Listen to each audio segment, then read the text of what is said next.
Assalamualaikum warahmatullahi wabarakatuh. Anak-anakku, siswa-siswi SMP kelas 9, selamat berjumpa dengan saya, Ibu Didit Aryani dalam pelajaran Bahasa Indonesia. Kali ini kita akan belajar menelaah penggunaan kaidah bahasa dalam cerpen.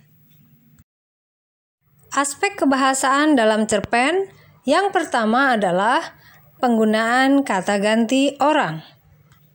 Pada cerpen yang menggunakan sudut pandang orang pertama, pengarang akan menggunakan kata ganti orang pertama, contohnya aku atau saya.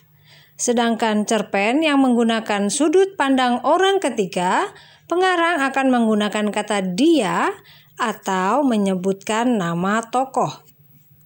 Aspek kebahasaan cerpen yang kedua adalah pemilihan kosakata.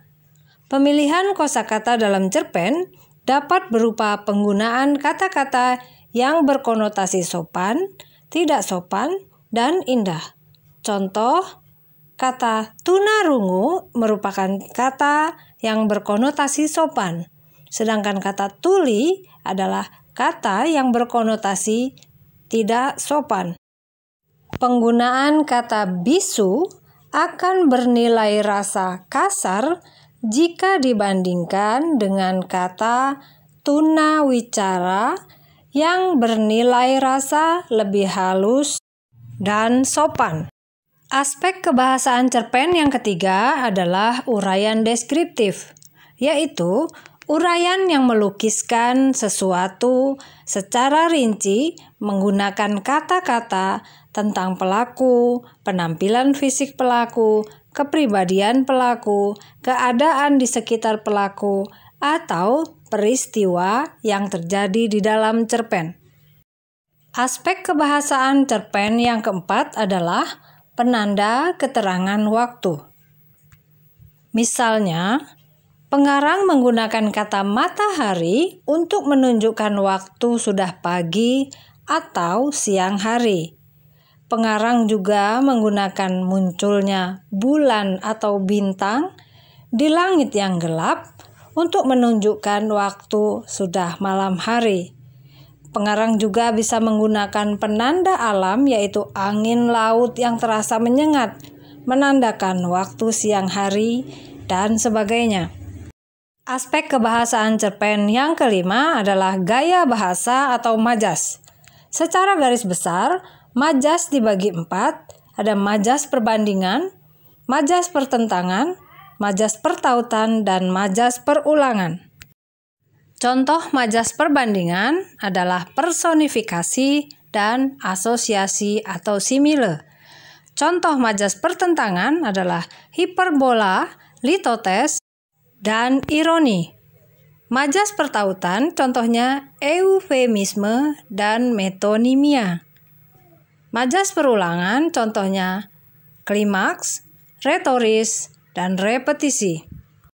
Majas personifikasi melukiskan benda mati seperti manusia. Contoh, awan hitam menebal diiringi halilintar bersahut-sahutan. Majas asosiasi atau simile membandingkan dua hal yang berbeda tetapi sengaja dianggap sama. Ditandai dengan kata-kata bagai, bagaikan, seumpama, seperti. Contohnya, hatinya sedih seperti diiris sembilu. Majas hiperbola melukiskan keadaan secara berlebihan. Contoh, aku terkejut setengah mati mendengar perkataannya. Majas litotes melukiskan sesuatu sekecil-kecilnya untuk merendahkan diri. Contoh, gaji ayahku tidak seberapa, hanya cukup untuk makan dan membiayai sekolahku. Majas ironi digunakan sebagai sindiran yang paling halus, menggunakan kata-kata yang mengandung arti kebalikan dengan yang dimaksud. Contoh, bersih sekali kamarmu Narti, kertas-kertas berserakan memenuhi kamarmu. Maksudnya kotor. Majas eufemisme digunakan untuk memperhalus agar tidak mengganggu atau menyinggung orang lain. Contoh, sejak kepergian ibunya, Andi menjadi kurang ingatan. Yang dimaksud dengan kurang ingatan adalah agak gila. Majas metonimia menggunakan nama ciri atau nama hal yang ditautkan dengan nama orang, barang, atau hal lainnya sebagai penggantinya. Contoh, ayah dan bunda ke Paris naik Garuda.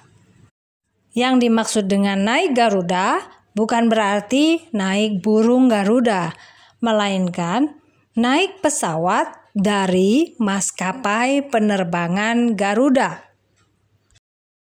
Majas klimaks menggunakan beberapa hal yang berturut-turut makin menghebat.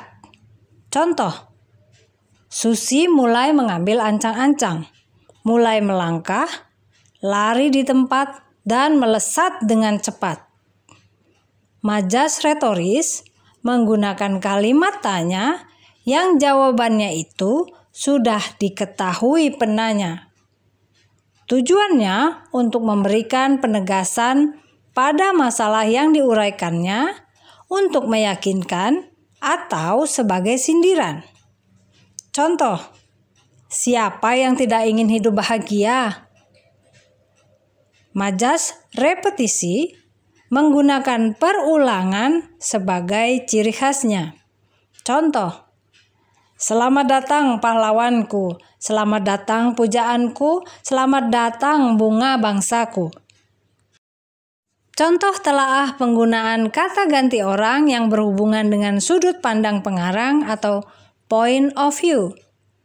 Kata ganti orang yang digunakan pengarang pada cerpen tersebut sebagai pencerita akuan, yaitu menggunakan kata aku pada setiap peristiwa yang dialami oleh tokoh. Contoh kutipan cerpennya, dengan lemah aku berusaha meraihnya, kemudian mematikannya. Saat itu mataku terasa masih sulit untuk kubuka. Aku berusaha bangkit melawan rasa malas dalam diriku. Iya Bu, sebentar. Sebentar, masih susun buku Bu? Jawabku. Itu adalah kutipan cerpen Imah karya Andi Indrajaya yang menggunakan sudut pandang orang pertama. Pengarang menggunakan kata aku atau kata ganti orang pertama pada cerpennya. Sedangkan cerpen lain yang menggunakan sudut pandang orang ketiga menggunakan kata ganti orang ketiga, yaitu ia. Berikut cuplikan cerpennya. Entah apa yang ia katakan, entah apa yang sedang terbersit di kepalanya. Contoh telaah penggunaan penanda yang menunjukkan keterangan waktu. Yang pertama, menggunakan kata matahari untuk menunjukkan waktu sudah pagi. Contoh kutipan cerpennya, matahari muncul dari balik bukit. Rona jingga di langit menandakan malam berganti baju. Pagi itu seperti biasanya, tepat pukul 5, jam wekerku berdering. Contoh lain, pengarang menggunakan kata matahari untuk menunjukkan waktu siang hari. Kutipan cerpennya, matahari sudah di ubun-ubun, memanggang kulitku yang memang sudah coklat. Siang itu aku bersama 2 orang sahabatku. Contoh lain lagi, menggunakan penanda alam yaitu angin laut terasa menyengat, menandakan waktu siang hari. Contoh kutipan cerpennya, angin laut timur menerpa wajahku yang terasa sangat menyengat. Langkahku siang itu terasa lebih cepat dari biasanya. Telaah pemilihan kosakata. Pemilihan kosakata dalam cerpen dapat berupa pemilihan menggunakan kata-kata yang berkonotasi sopan atau tidak sopan dan indah. Contoh kutipan cerpennya, "Dia bisu, Nak. Dari suaranya yang semakin jelas, aku semakin paham.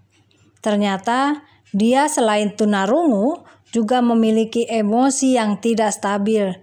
Dia tidak bisa mendengar dan berbicara dengan jelas. Ibu sering memanggilku Umbu sebagai panggilan sayang kepada laki-laki di Sumba dan untuk perempuan Rambu." Contoh telaah penggunaan uraian deskriptif yang terperinci. Mendeskripsikan keluarga dari tokoh aku tentang kakak, ibu, dan ayahnya. Contoh kutipan cerpennya, "Aku adalah anak kedua dari 2 bersaudara. Ibuku seorang pegawai dan ayahku adalah seorang pengusaha ternak. Aku mempunyai seorang kakak perempuan yang jarak umurnya cukup jauh di atasku. Kakakku, Rambu Uru, berusia 20 tahun, sedangkan aku 13 tahun. Saat ini, kakakku telah kuliah di satu-satunya perguruan tinggi di kota kabupaten ini, sedangkan aku masih SMP. Kami berdua bisa dibilang sering tidak akur.